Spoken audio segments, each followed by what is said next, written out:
All right. Hi, everybody. Welcome. I'm very excited to be hosting this amazing webinar in another session of Inside the Matrix with my good friend Ilya from Quokka. Um, so thank you, everybody, for coming out. We have a full house with a lot of folks in here. And today we're going to be talking about the exciting world of mobile device management and mobile device security. Before we dive right in, a little bit of just general housekeeping, folks. The Q&A component of the webinar is turned on. Along the way, if you have any questions at all and you would like to just jump right in, hit create a post, hammer in your question, Ilya and I will be able to see that and we can help address that. This webinar is hosted without audio and video for attendees. So Q&A is the only way that you're going to be able to interact with us. Okay. With that, Ilya, everyone is dying to hear from you and your amazing introduction. I know you've got an extremely interesting background and a fantastic company called Quokka. So do share with us. Sure. Nim, first of all, thank you for having me here. So a little bit about my background and a lot about Quokka. I started out as a developer. I was working on some fairly archaic systems, and then I decided to come out of the basement and start talking to people. It's a funny story, but I mean it quite literally. My first job as a developer, I actually was in a basement. So I started working with customers. I started looking at how developers use tools, how security uses tools. And so for the last, 15, 20 years, I've really been working with developers on creating more secure products. And I went from, back-end systems and embedded devices all the way through to mobile apps. I've been doing mobile pretty exclusively for the last 8 years or so. And I joined Quokka about 3 years ago. So Quokka, we started out as CryptoWire, actually, was the name of the company back in 2011. Started with some funding out of the US government, out of DARPA, and started researching, what are the threats in what at the time was a brand new world. We had the iPhone 1, we had this Play Store, we had the App Store for Apple. And so, the government, it started with the government in the US. They wanted to understand what are the unique risks posed by mobile devices and these mobile app stores and mobile apps. And so over the years, we've, worked on creating a lot of technology to identify and later protect from some of those risks. This was a company that first discovered that TikTok was sending data to China back in 2018. Sort of got on the map for finding that, but fast forward 6 or 7 years, that's old news.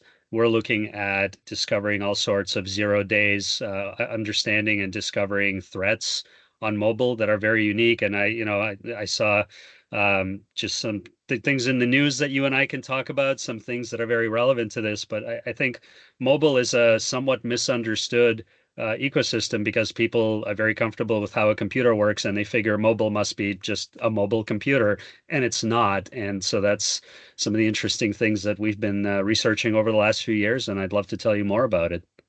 That's awesome, dude. I know you mentioned iPhone 1. So here's a Yeah. collection of the first three generations of iPhones that were released. Very From nice. iPhone 1 with a little square on the button all the way up. So, we all have a collection of Amazing. these devices, and fact That's right. is nowadays you can't conduct business without them. So let's everyone just, here's a fun game. I know we can't be too interactive, but let's talk about this. How many mobile device subscriptions are active in the world right now? Subscription meaning a cell phone plan, pay as you go or prepaid that is connected to a phone. That number is 8.5 billion. B for That's Bravo, right. billion. Who knows how many people are on Earth that are capable of holding a phone from 0 days old to 95, 105, 125 years old. There's 8.2 billion people on the planet. So that comes down to at least one device per person. But in reality, it's more than one device per person because, ideally 6-month-olds aren't walking around with a phone on their hands yet. Not yet. Um, But phones have become the computing platform of choice for conducting business. Interesting statistic that we look at, for example, on our system, when we look at leads coming in from our website or any collaboration we have with people who don't know about our brand on LinkedIn or social media and website, guess what? 90% of those contacts are coming via mobile device, Android or iPhone. Occasionally you see a BlackBerry out there, but it also registers as an Android now, but that's kind That's of how it right. works. um, Another fun stat. Let's talk a little bit about some of research done by our friends from IDC. So between 2020 and 2023 December, um, they were able to do a study on how much mobile device or how often mobile devices were attacked globally. What do you think that number looks like, folks? Think about a number in your head, and I'll promise you it's wrong. There was 5 billion various mobile device attacks happening at various times between 2020 to 2023, all targeting the mobile device. And which just indicates to us that the threat plane is real.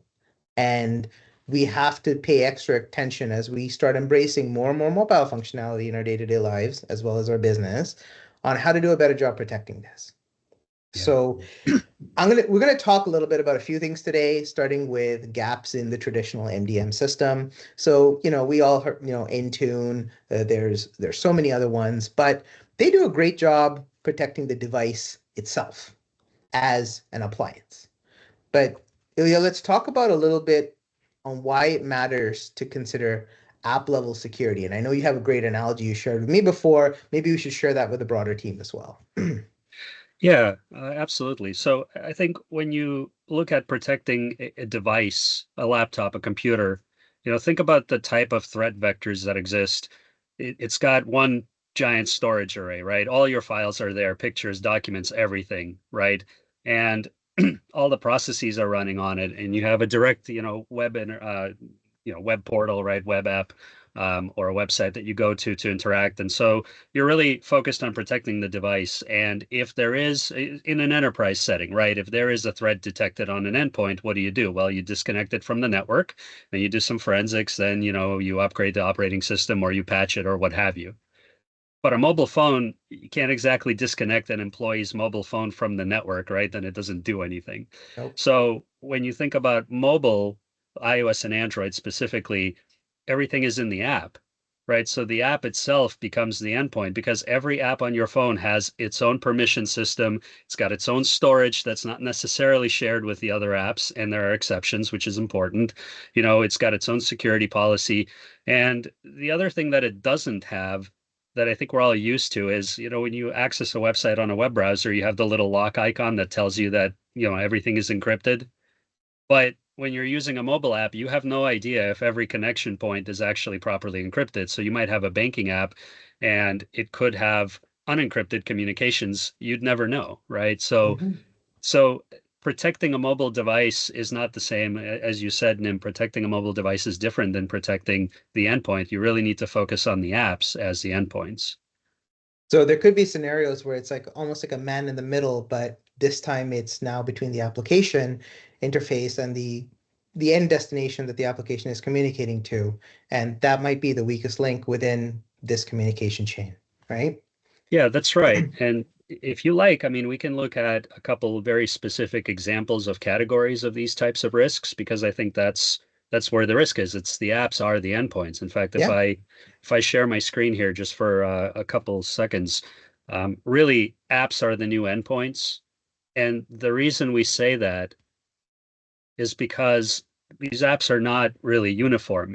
There are certainly overprivileged apps which basically ask for too many permissions and it allows them to do things, but that's in the control of the user. So we can come back to that one. But there are leaky apps which are just leaking your PII, right? Your credentials or information that could be used against you. There are harvester apps like TikTok, but plenty of other apps that only exist really to slurp up as much data as you're willingly sharing with them. But the thing that we find really interesting in this list are the colluding apps, because as I said earlier, every app has its own data store, it really shouldn't share that with others. But if you think about it, on a mobile phone, pictures reside in a central location where any app can say, "Hey, can I have access to the pictures?" Right? Mm-hmm. Files, documents you download are part of that as well, and apps talk to each other. And this was the most interesting thing that we found over the years, even going all the way back to 2018 when we saw TikTok doing this at the time. Apps can talk to other apps and essentially silently get permission to do things. So you might have one app and you say, "Yes, I grant you permission to my pictures," and it makes perfect sense. But what you might not realize is a different app can actually piggyback on that first app and also get access to your pictures and do something, much worse with them, as an Mm-hmm. example. And as a user, you're not notified that that other app is also getting that permission. And this is this concept of app collusion that we're Mm-hmm. looking at. And the other thing we see on these endpoints is, on a desktop, you're talking about an antivirus. It's looking for viruses that stay on the system and give people kind of access to the system over time. Nobody was really doing that on the mobile device, but there are these sticky apps which remain in memory, and they actually sort of function in a similar way, right? They kind of launch whenever you turn on your phone and do things in the background that you don't know about. But remember, all of these apps, they should be secured, right? They're coming from an app store. So Mm-hmm. so getting back to that discussion, I think, there really is a difference between securing the device. Like you said, MDM does a great job of locking down the device. You can have a list of, apps that you're not allowed to install. So, DeepSeek, comes out and everybody's freaking out about that, even though actually it's a pretty secure app. But, by the nature of what that app does, it literally takes everything you type in and sends it to China. Like we know that's what it's Yeah. doing. That's what it's designed to do, and it does it. And there's other apps that do that. So my point is securing the device and securing getting a VPN, for example, to encrypt your traffic. Like those are good ideas. Those are table stakes at this point, but they don't protect you from the unique app risks. And that's what, Mm-hmm. we really focus on. And it matters because I mean we've got a lot of folks joining us in this webinar from the banking industry, insurance industry. We have a few folks from health, critical infrastructure, mobility, telecommunications. So these are all, in my mind, critical infrastructure anyway, because if you can get in through or exfiltrate data in a banking application, a mobile application for health, or your insurance application platform, all of this leads to some form of PII being breached or given access to information to go for the bad actor to go and get something else out of it. And you pointed out something interesting, and just as a general PSA, what people forget is there's a lot of configurable options in our devices, and we trust that the manufacturer default settings is doing the right thing. But when I look at my phone, I'm thinking there's no reason for Twitter or X to have access to my microphone, or Alexa to have access to my microphone in my phone. So that's on us as consumers to be security aware and making sure these components are turned off or disabled if we in fact don't need them, and turn them on a need to basis. So just personally, for Yes. example, my LinkedIn app doesn't have access to my photos all the time. It only has access to photos that I specifically allow it to share. That's a choice that I make. So these are settings available to everybody. But in this conversation, we're talking about mobile device protection and application security. We're going one step further. So we're talking about being able to detect malicious behavior, anomalous behavior, and creating a zero trust environment, especially if you are in the business of using that mobile app as a critical application for your business.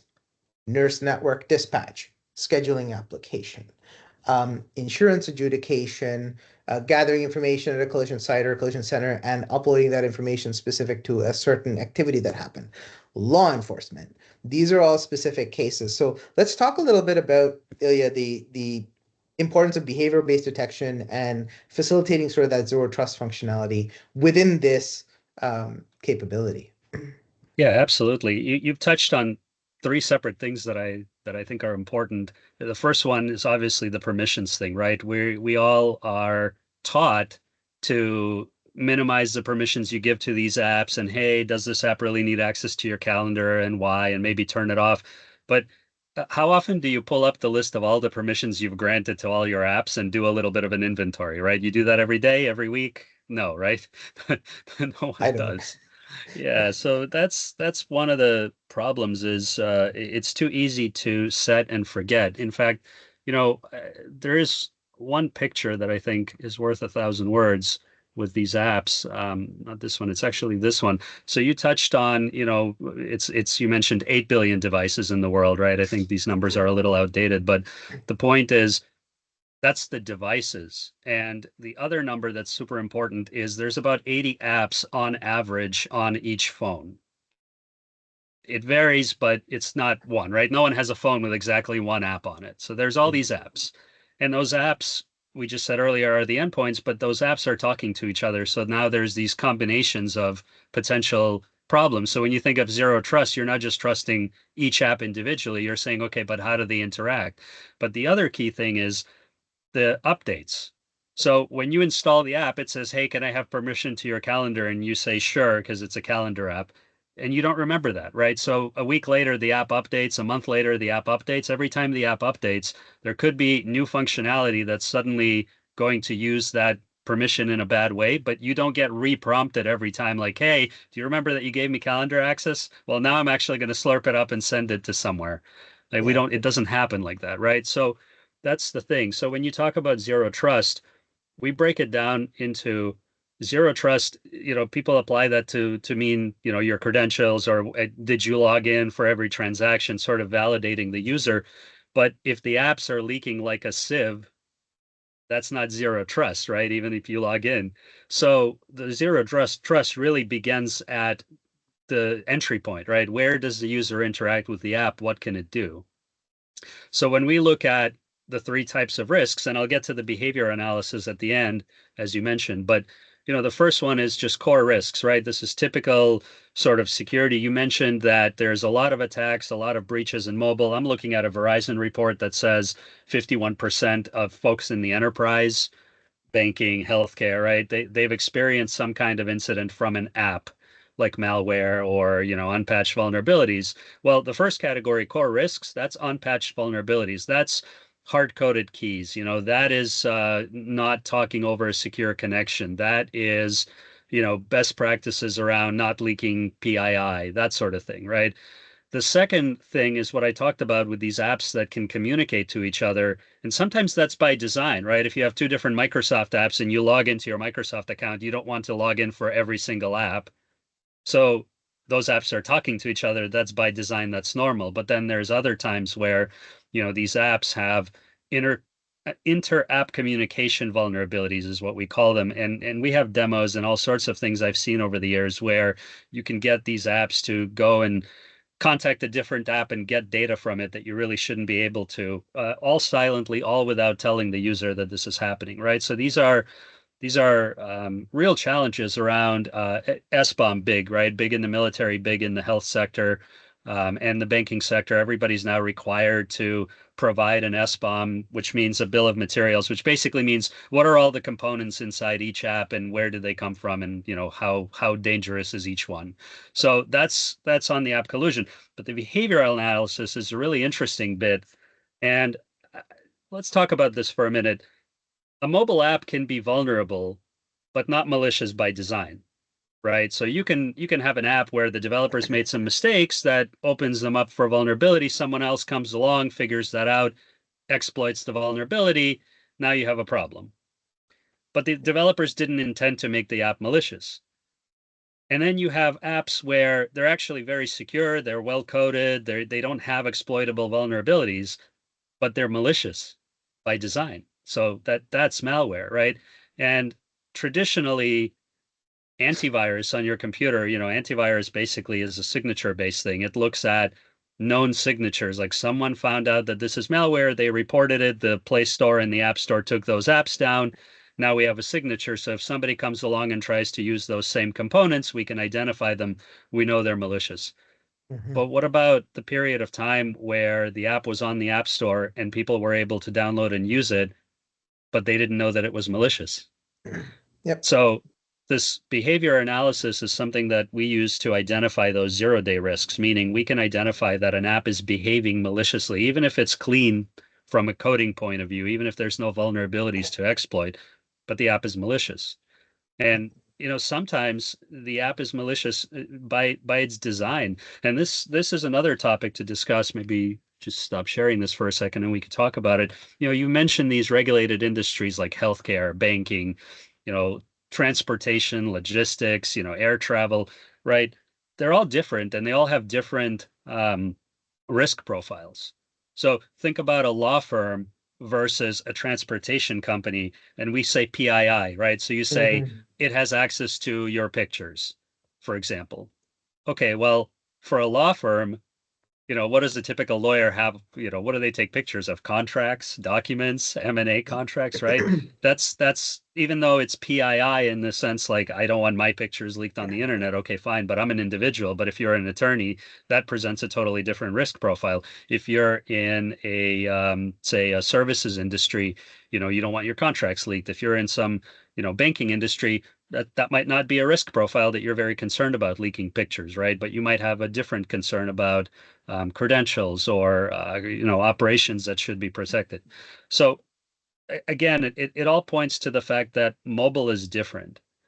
Zero trust on a computer pretty much means you're authenticated into the network, you're a known entity, and when you use websites, it properly logs you in and asks for a second factor. But zero trust on a mobile app very much depends on what you're trying to protect and how it works. So some Absolutely. it's a little different. Mm-hmm. And I think, Ilya, people also forget that security more so for mobile device than on your laptop or regular endpoints. But in general, security is always a status at a point in time, right? So I love that you said developers could, build the best possible app, and at the time that they built it, with the security capabilities available, they had created something that worked perfectly and was secure, and it was acceptable to cache information in your application because the user experience is better. If they're caching something in your app, it shows up faster, it paints faster on your screen, and you're a happy end user. But the reason I say it's point in time is because things like 0 days occur when the operating system changes. Apple, Android, whomever is developing a mobile operating system creates a new solution that was what was there before was great, but now because of what they changed, it creates a vulnerability into something that was working previously that isn't working the way it used to be. And this is where the weakness lies, that we actually don't have telemetry to detect and alert on these as quickly as we would like, which results in information being leaked. Even 2 days ago, Apple did two major CVE updates on zero-day vulnerabilities. Android is continuously doing these as well, up to us to download and install them.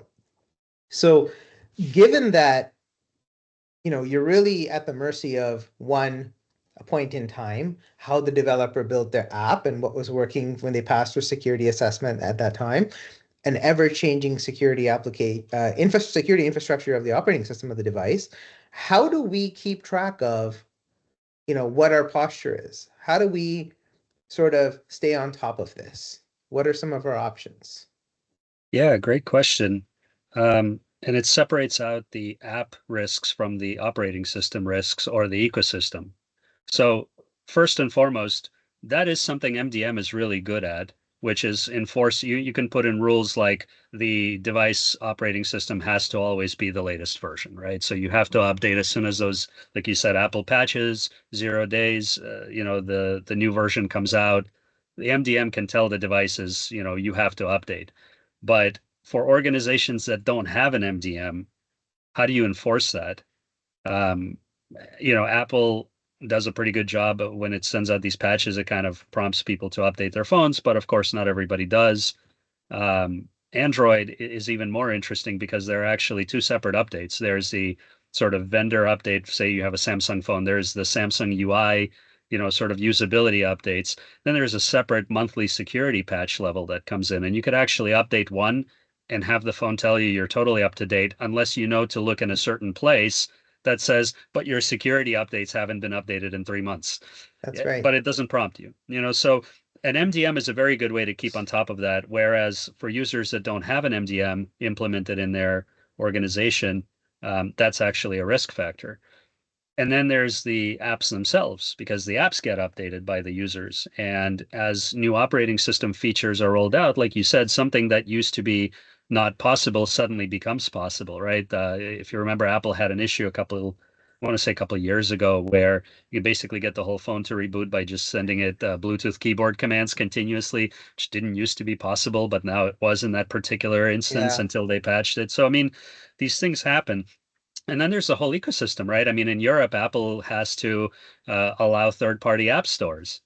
So now you have apps coming in from different app stores, and each one has their own idea of security. And so, for Android, that's been a kind of a wider issue on an ongoing basis. But Apple is not really used to that, and Apple users are not used to that. And so there are implications, in the ecosystem level. There's implications in the operating system, and then the apps themselves.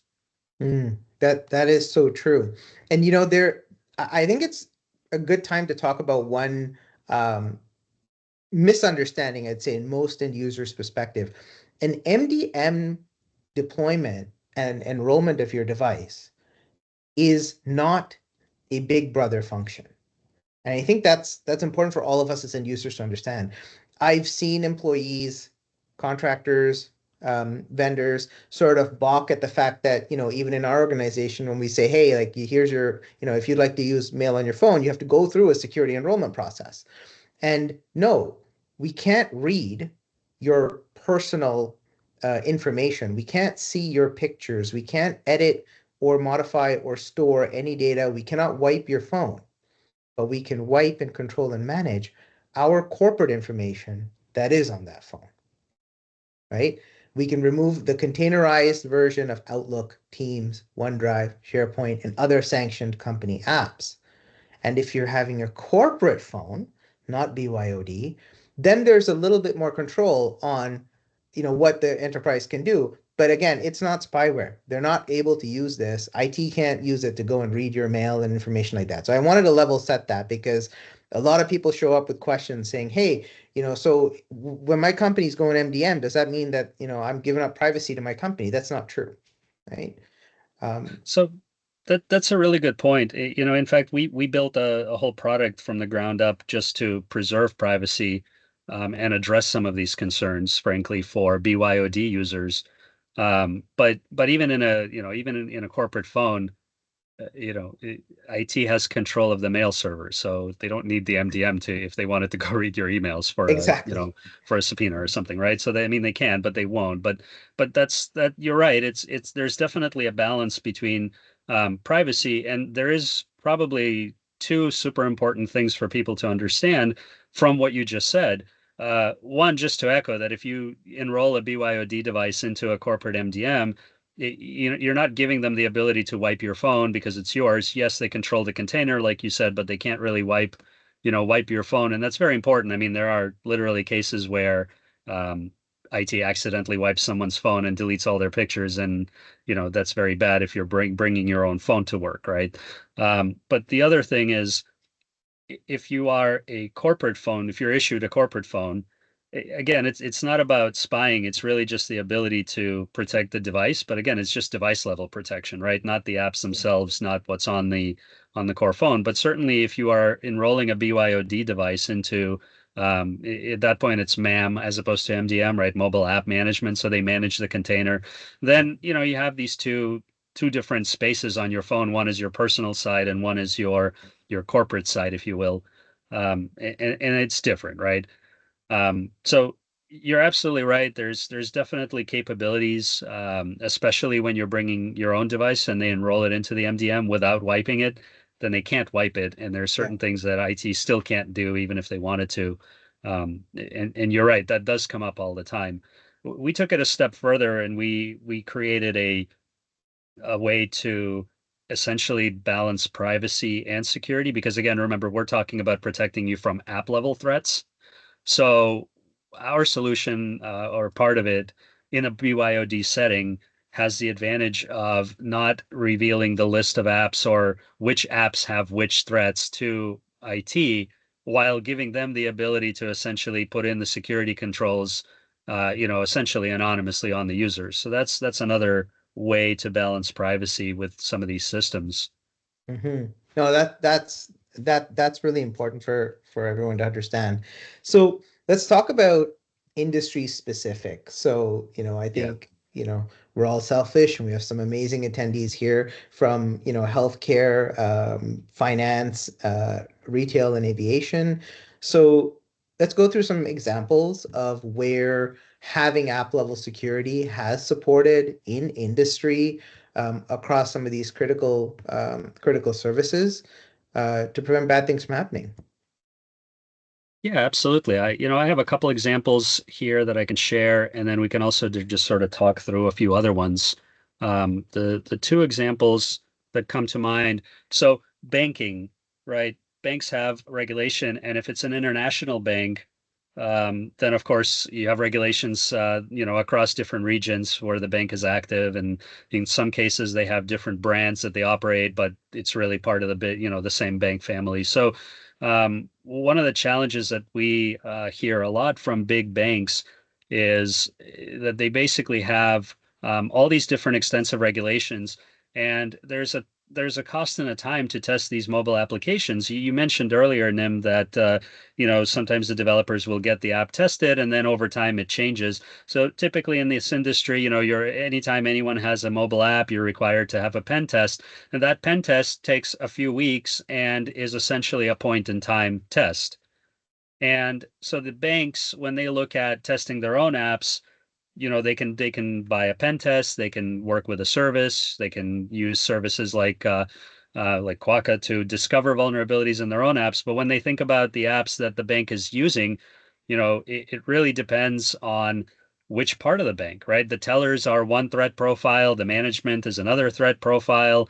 The loan origination people are different than the commercial banking, et cetera. So essentially, all of these are creating these efforts that take a lot of time to run through and test these things, and they have to provide evidence of compliance, and that's on both sides of the house. So the bank obviously has mobile apps. I love using mobile apps to cash checks and all this convenience, right? But those need to have compliance demonstrated, that they're doing things to protect the end users. But then the bank also has to show that they are securing their mobile fleet and they're not leaking information, which globally, I mean, you could call it PII, but at that point it becomes customer data, user data, et cetera, financial data, of course. Mm.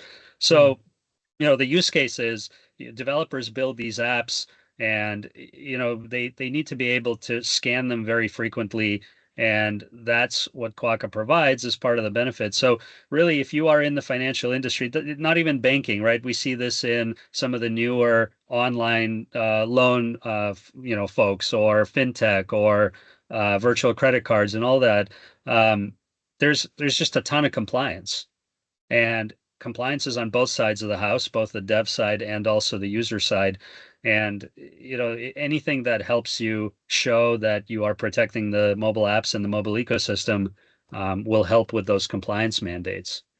In a web application sense, every API call generates a page. That page contains data, and from a compliance regulatory perspective, fintechs and financial companies are expected to, in Canada anyway, for OFSFI, the Office of the Financial Superintendent, demonstrate that integrity testing has been done on that API, on that interactions of that web application. And it is complicated and expensive to do this on an ongoing continuous basis. So they usually do it every major release, and that might be twice a year. So there's a big Exactly. gap between what you thought it was doing and what it might actually be doing before you find out again it's not doing what it's supposed to do. Right. And if you think about it, the level of effort that the bank, or like any bank, will spend some level of effort on securing their own apps. And that includes those pen tests, say, let's say once a quarter or once a year. That includes, automated scanning, et cetera.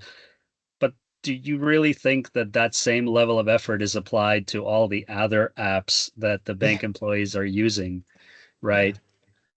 So that's the big question there. So how do we automate that, right? I mean, there are other products that are on the market that are great at automating pen testing for for laptops, for servers, for websites. Mobile's just different, and so being able to automate this means savings in terms of more testing done more frequently. So you don't have to do this once a half a year or once a year. You can do it every day, and every release of the app, certainly for every app. And it's just that much more protection, and it saves manual pen testers time as well.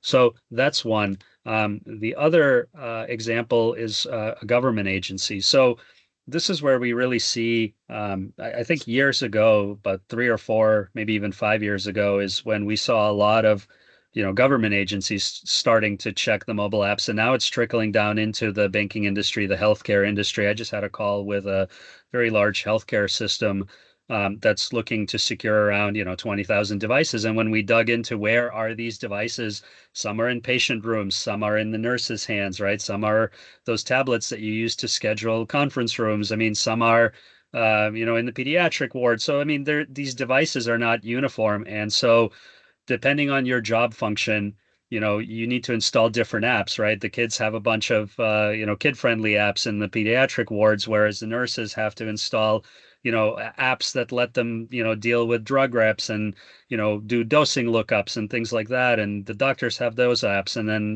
maintenance and IT and everything. So, this use case is not just in the government agency. We're starting to see very similar profiles in healthcare, in aviation, a single airline, 100 apps, and maybe really only one that's for the for us, the passengers, and the other 99 is everything from your electronic flight bag for the pilots to crew scheduling to meal prep, right? It's just all these different apps, and so um, protecting them, they all have their own risk profiles. They all have their own level of care and level of updates. They're all made by third parties, where you don't know how much pen testing and other kind of testing and security they do.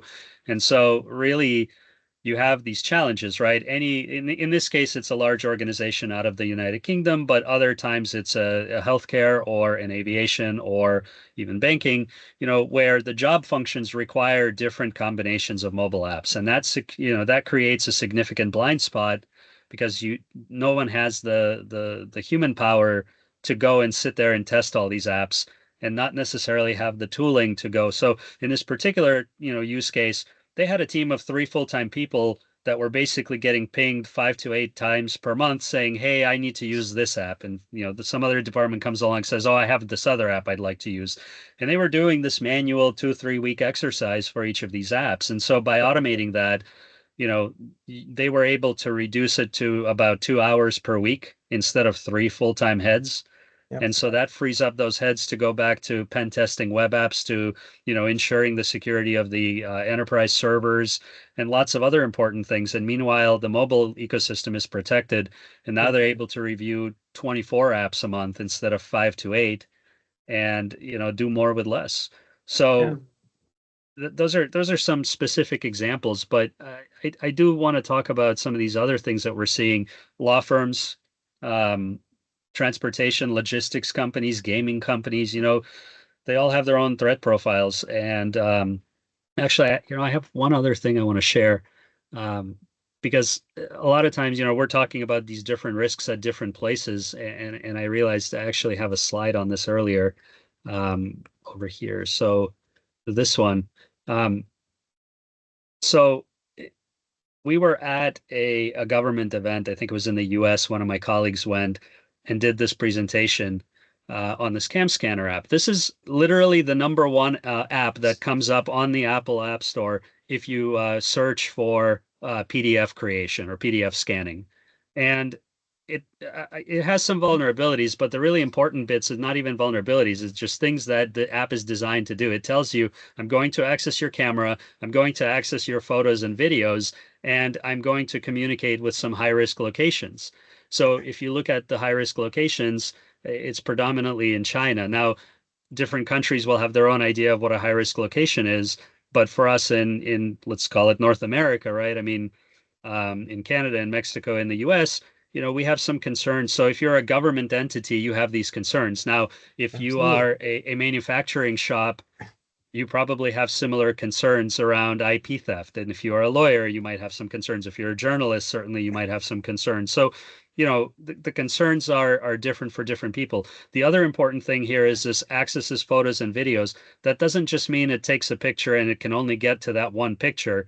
It means that you just gave it access to your entire whatever pictures you have on your device.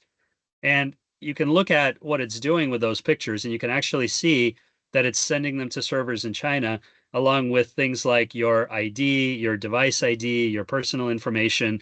But again, I'm not saying this app is malicious. I'm saying we are using an app that tells you right in the user terms, it tells you, I'm going to take all your pictures and send them to places.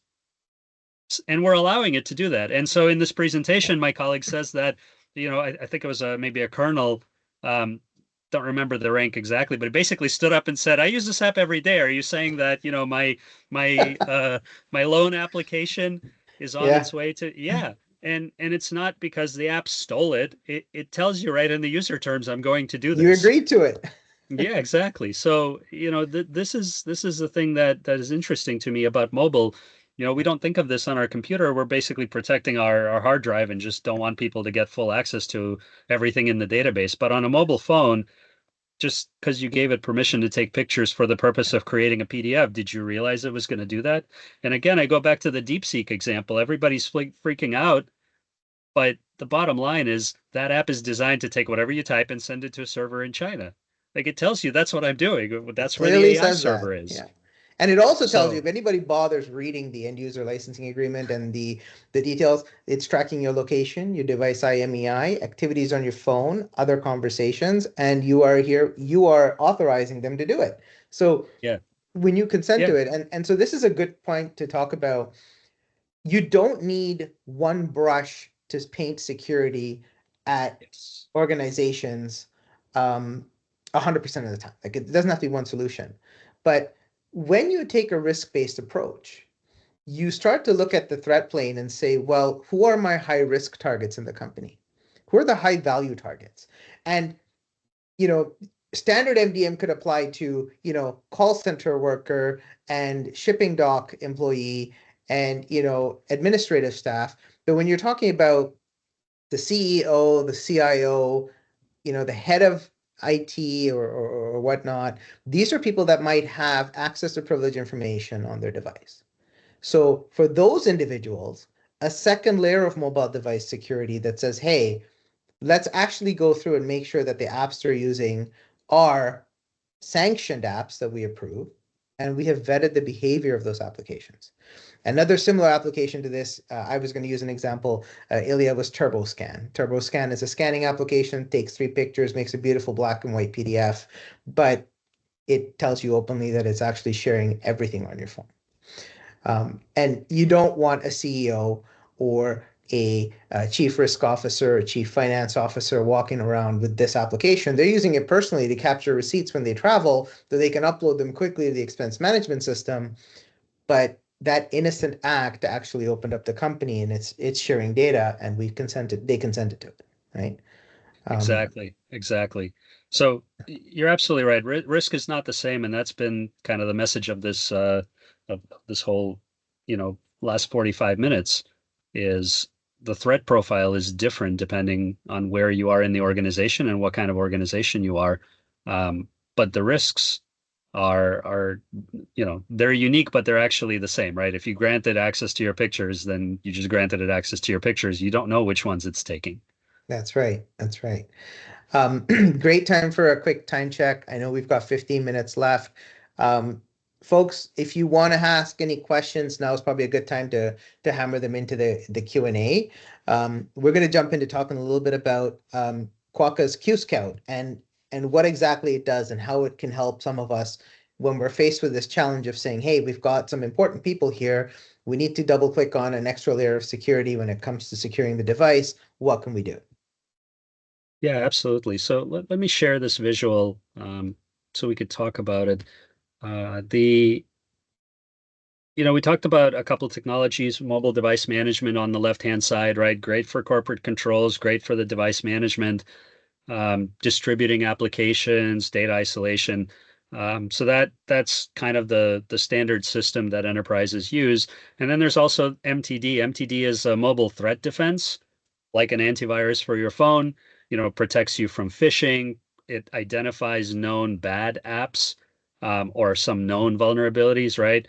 And potentially, if you let it, it will look at your network. Although the file system monitoring at this point, Apple pretty much doesn't allow third-party apps to do that, so that's getting less and less useful, I think.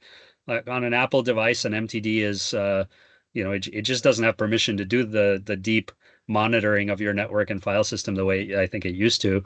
But certainly, there is some privacy. That's where the privacy intrusion layer kind of comes in, right? If it's actually monitoring everything on your device, trying to identify in real time that you just got hacked, if you will.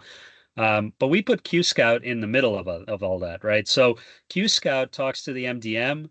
It essentially identifies all the apps that are installed on a mobile fleet, and then it does the three things we talked about this whole presentation, right? One is zero-day discovery. So a known bad app is one thing, but discovering that an app turns out to be malicious when no one knows that is really what a zero day is all about, right? It's risks that the in this case the maker of the app is not even aware of, or maybe they are, but it's intentionally malicious, right? So that's one thing we talked about. The other one is the proactive security, right? The idea that a system that sits there and monitors your network, at best, if it recognizes that you're being attacked, it'll say, "Hey, you got attacked 2 minutes ago. I just figured that out."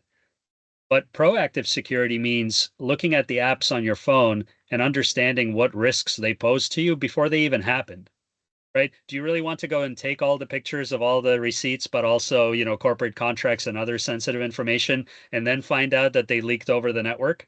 Or do you want to be told that, hey, this app is going to leak whatever you give it, so don't give it things? That's the difference between proactive versus, reactive. And the application security is, it's part of the zero day. It's part of ensuring that the device is safe for you to use. And so QScout is something that we can deploy agentless, which means you don't need to install an app on your phone if you have an MDM. And that's very nice, by the way. That's one of the big selling points is, deploying apps to mobile devices is a pain. And if users have to interact and activate it and do things to it, that's not ideal. So with an MDM, QScout will sit next to it and basically provide you with that zero-day discovery and proactive Mm. security without users having to do anything. And that's the government example I provided a little bit ago. That's what they really like about it, is the fact that they can vet these apps without bothering the users. And that works for the apps that are already installed on the device. It works for the updates to those apps, as well as an app that maybe they're considering adding to the set of apps that people can download in that So this is organization. this is agentless. There's no Yes, deployment involved. It's not intrusive yes. to the end user. You don't have to explain to people and do change management and all this other stuff. Yeah. And the other thing that that this product really addresses is what you mentioned earlier, Nim, about the different brushes, right? So when you roll out this app intelligence to an organization, you don't have to set it up to, always on, always off. You could actually differentiate. Once you integrate with the MDM, you don't need the device agent, so that's great. You can provide that actionable security and privacy insights, but you can create policies and alerts based on risk. And that means, exactly what you said about a CEO versus somebody in the loading docks, or somebody that's a teller at a bank versus the VP, somebody that's doing contracts. It's an attorney versus, the IT person at the firm. So you can create these different policies, and then the alerting is based on that risk profile. So that is really what allows it to demonstrate an ROI. And we talked about the ROI being, you can vet more applications more quickly using less resources, so you can redistribute those folks. It also means that this is not a system that generates hundreds and hundreds of alerts or even thousands. Some of these things are creating 1,000 alerts of possible problems that someone then has to look at one by one and decide if they're actually an issue or not. Now, this system generates very few alerts because it has all that contextual intelligence on what the apps are capable of doing and what the risk profiles are per Mm-hmm. individual. And ultimately, it allows you to comply with those security and privacy mandates. And we talked about that in the banking world and in healthcare. There's, their own compliance issues, aviation, regulated industries, and certainly governments. So that's um, that's what we're really offering with this QScout product.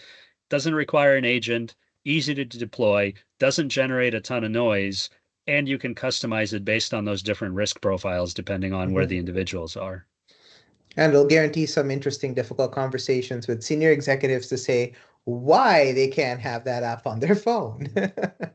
Yeah, Um, absolutely. we've got But some good but the data will questions. be there. Yeah, but exactly. We've got some good questions. The first one coming in here is um, iOS is rock solid on security. Do we really need more than what Apple provides? That's a good question. So I think it was a week ago, yet another article dropped that, hey, there's malware identified in the Apple App Store as well as Yeah. Google, which is stealing pictures, applying machine learning on them, and anything in there that's like a crypto wallet key is then getting used by the malicious actors in this case. We've Hmm. seen VPN apps that sneak through. So the article really makes a point that, hey, this really snuck through Apple's controls. If you look on an annual basis, how many apps did Apple pull from the store because somebody told them that they were malicious? It's not a huge number, but it's hundreds. Yeah. So, and so yes, Apple, it does have a good reputation for security. Yes, Apple does have this whole sort of security through obscurity where no one has access to, most of their source. No one can really look at it. So, they do a good job of protecting us. But the Apple App Store is not incentivized to block apps. It's incentivized to give you apps so they can make money on it, right? And what we see is they do a great job of blocking the stuff that's like blatantly malicious, that matches the signatures, that does this, but it's not perfect, and that's sort of by design and sort of by the reality. And then, as I mentioned earlier, Europe is forcing Apple to allow third-party app stores. Other countries, I'm sure, will follow. So then you're really losing on that security. I mean, I think we're kind of frankly complacent. People are just used to the idea that Apple is safe. That cam scanner example was on Apple. There's other apps. You mentioned your scanner app, Nim.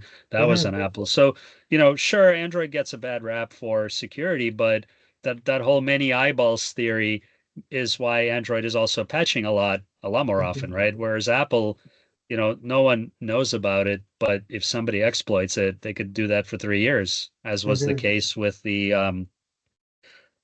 there was a couple patches a couple of years ago where they were patching things that have been present for about 3 years that it wasn't Celebrite, it was one of the other ones that were using it. So long story short, what we see day to day when we look at iOS apps is we see that the majority of them are fine, but we do see maliciousness on the App Store. And the other thing I mentioned about MTDs not really being able to do much on the device, and that's just Apple's strategy, right? They don't want other companies to have that deep access to the device. And so some of the traditional, network capture and some of the other mechanisms that have been used to provide security on the device are going further and further away and not really producing much. So the risks are now more predominantly coming from the apps themselves. And that's where I think the iOS, rock solid, sure, but not perfect. So the Hmm. risks are there. Another question is if a company does not have an MDM, such as Intune and whatnot, but decides to go with a Qscope platform, how do we know if a device is jailbroken or deviated from the manufacturer's recommended operating system? Yeah, so QScout, in a BYOD scenario where there is no MDM, we do have an app that goes on the device. So in that case, it is an agent that you deploy, and that app then will tell the IT admins So it's a privacy first approach. So essentially, IT can set a policy that tells the user, hey, you can't have your device jailbroken. And IT doesn't necessarily know which user's device is Mhm. jailbroken, but the user will be notified that you are out of corporate compliance, and IT will see that, device is eventually gets resolved to zero, or they can notify the staff that, you guys need to, whichever one of you has that rooted device, we know, and Yeah. yeah, get it fixed. So things like rooted devices, devices that have developer mode on, or devices that are out of date with their patches. These are things that QScout can surface. And again, it's policy driven, right? So depending on who the individuals are, you can essentially control whether they get that notification or not. But IT can see across the whole fleet how many devices do I have out of compliance, and then they can Yeah. take action on that. Absolutely. No, that's very cool. There are no other questions from anyone in the room. Um, if you do have questions and you want to ask, feel free to send us a quick note. But let me just summarize. So a couple key takeaways, right? So risk-based approach. It doesn't have to be the same for everyone. Understand who needs layers of protection and how can you go inch towards that destination of zero trust. Um, Understanding that MDM is not an oversight tool or an overwatch tool, it really is a uh, visibility and transparency tool that allows you to see what's happening and what's going to happen and how you can mitigate it before risks become issues. And let's make sure that we keep the dialogue open in terms of uh, supporting people through understanding why it's important to have sanctioned and unsanctioned applications within your organization. If you take anything away, really rationalize the impact of installing certain applications on your phone. And then the last point, with the advent of AI, there's tons of AI applications available in the marketplace. Everyone is trying to use a GPT-J or GPT-based platform to create their own AI-based tools. Yep. These applications, because they follow best practices, do make themselves into the marketplaces for Google Play as well as Apple iStore. But that doesn't mean they're safe just because they're there. They're there because they've been built and created to a certain standard. And you can accept, by downloading that application, the chance to share and leak data to these tools. And having visibility on what AI is being used in your company is going to be very imperative to protect your information going forward. And you need tools to be able to do that. You can't very easily identify them if you don't have an MDM, if you don't have listening posts on the devices or agents that are paying attention to what end users are doing with their phones. With that, guys, thank you so much, Ilya, for joining me today in another Thanks for having me. Inside the Matrix webinar. Um, Thank you, everybody who came today. Hopefully, we have been able to share a little bit of insight and not to freak you out. Don't put your phones in your microwaves and shut them, but learn to adopt them and use them safely. Yep. So thank you all for joining us. And until next time, see you later.